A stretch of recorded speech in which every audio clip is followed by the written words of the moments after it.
postpartum fitness and rehab out of Lafayette in Louisville, Colorado. We're going to review glute bridges, which is one of my favorite movements because it's simple, I can do it anywhere, and it's great for working on glute strength.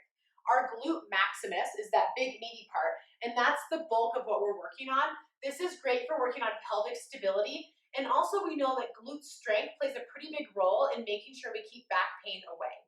What I'm going to start with is just a typical glute bridge without any movements, but you can watch other videos that include bands, pressing in on a ball, or even doing single leg glute bridges. But for now, we'll just do the basic glute bridges without any equipment, no bells and whistles, okay?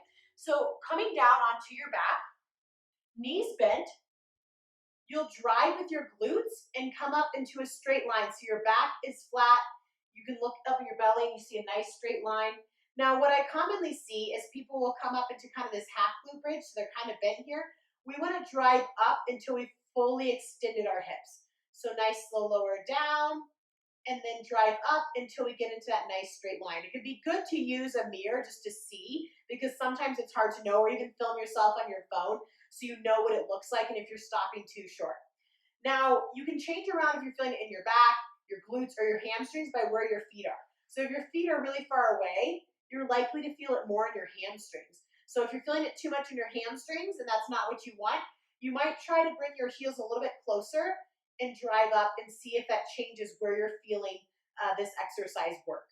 Now, it can be really boring to do glute bridges all the time if you're doing them consistently, and to do them the same, just like this, 10 reps. So you can play around with the tempo.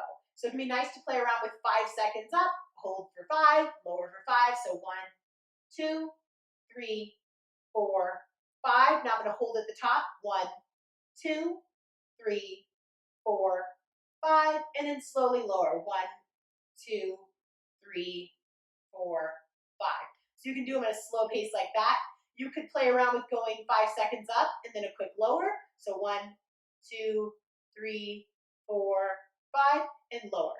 1, 2, 3, 4, 5, and lower. So you can play around with the tempo. So that's what that means, is like going up, how long you hold for, and how long you take to come down.